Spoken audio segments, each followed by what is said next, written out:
ঈদ মানেই কিন্তু খুশি। একত্র হয়ে ফ্যামিলির সাথে ঈদের দিনে কী আনন্দটা করলাম তাই আজকের ব্লগটার মধ্যে শেয়ার করা হবে। একটু দেরি করে আপলোড করা হচ্ছে ঈদের ব্লগটা। তো আর দেরি কিসের? তাহলে শুরু করা যাক। আসসালামু আলাইকুম সবাইকে, ওয়েলকাম টু ফায়েজা আলম ব্লগস। তো ঈদের সকালে ভাইয়ারা নামাজ শেষ করে প্রথমে এসে গরুটাকে একটু খাবার খাওয়াচ্ছিল, কারণ গরুটা আসলে খিদে ছিল। আর এটা ছিল লাস্ট দেখা গরুটার। এরপরে তো আর নিচে আসা হয় না, আর কোনো ক্লিপও নিতে পারে নাই, কেন মানুষ ছিল নিচে অনেক। তো সকালবেলা উঠি আমরা দুই বোন মিলে চটপটি বানানো তৈরি করে দিই, কারণ ভাইয়ারা সবাই নামাজ শেষ করার পর মিষ্টি মুখ করবে আর একটু ঝাল মুখ তো করতেই হবে। তো তাদের জন্য আমরা দুই বোন মিলে একটু চটপটিটা তৈরি করে রাখি। চটপটির পাশাপাশি এখানে আমরা গ্লাস ভর্তি করে শরবত বানিয়ে রাখি, কারণ ওরা কিন্তু অনেক শরবত পছন্দ করে। আর কিছুক্ষণ পরপর অনেক মেহমানও আসবে, দ্যাটস ওয়াই আগে থেকে সব কিছু রেডি করে রেখেছি। এখানে ডাইনিংটাকে জাস্ট সিম্পলভাবে একটা লুক দিয়ে সাজিয়ে রেখেছি। এরপর আম্মু বলতে গেলে দুপুরের যে আয়োজনটা সেটা আস্তে আস্তে করে শেষ করে ফেলে। এখানে আম্মু মুরগির রোস্ট তৈরি করে সেদিন। ঈদের দিন কিন্তু সবাই অনেক ব্যস্ত থাকে, তাই কোনো কিছু ঝামেলা যাতে না হয় আমরা কি করি, আমরা দুই বোন আগে থেকে কাজ ভাগ করে নিই। আমাদের দায়িত্ব ছিল ডেজার্ট আইটেম যত স্পাইসি জিনিসগুলো তৈরি করা, এগুলো করে ফেলবো। আর আম্মু হচ্ছে দুপুরের আয়োজনটা করে ফেলবে। এখানে আম্মু দুপুরের আয়োজনটা বলতে গেলে আগে আগেই সকালবেলা সব কিছু তৈরি করে ফেলে, মাছ বোনা, ডিম বোনা, ডাল, তারপর আরও অন্যান্য কিছু আয়োজন করে। তো আমরা দুই বোন মিলে জাস্ট টেবিলটাকে একটু একটু করে সাজিয়ে সব কিছু রাখতেছিলাম।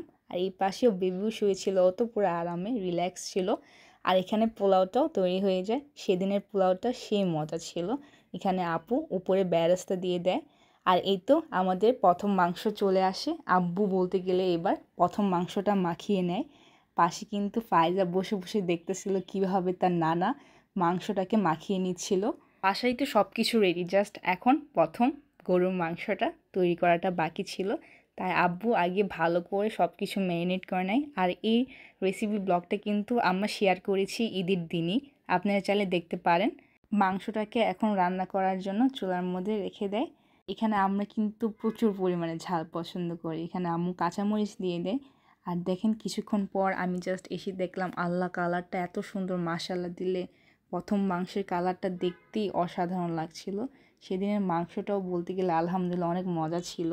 এখন জাস্ট মাংস নিয়ে সবাই ব্যস্ত থাকবে। এখানে আম্মু সলিড মাংসকে কতগুলোকে আপনার সিদ্ধ করে আগে থেকে নিয়ে রাখে, কারণ যারা ছেঁচা মাংস যদি বলি, আমাদের গ্রামীণ অঞ্চলে আমরা ছেঁচা মাংস বলে থাকি, ওরা অনেকে বলে ছোড়া মাংস। তো এটা তৈরি করার জন্য আগে সলিড মাংসগুলোকে আম্মু সিদ্ধ করে রাখে। আর এখানে আরেক পাতিল শেষ হওয়ার পর আম্মু আবার মাংস বসিয়ে দেয় মাখিয়ে।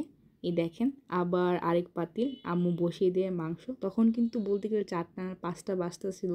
আমি আমার খিদা মেটানোর জন্য পরে ঈদের সেমাইটা একটু যাই ট্রাই করি। আমি সারাদিনও ঈদের সেমাই ট্রাই করি নাই, 4টার পরে গিয়ে ট্রাই করেছি, কারণ সেই সময় অনেক খিদা লেগেছে আমার। আর এখানে কিন্তু পাতিল ভরে ভরে যে মাংসগুলো সিদ্ধ করা ছিল এগুলো সিদ্ধ হয়ে যায়। তো বলতে গেলে এটাই ছিল সারাদিনের ব্যস্ততার মধ্যেই কিছু কিছু ক্লিপ আপনাদের শেয়ার করতে পেরেছি। এটা অনেক ভালো লেগেছে। ভালো লাগলে অবশ্যই শেয়ার করবেন আজকের ব্লগটা। তাহলে আজকে আপনাদের সাথে এই পর্যন্তই। সবাইকে আল্লাহ হাফিজ।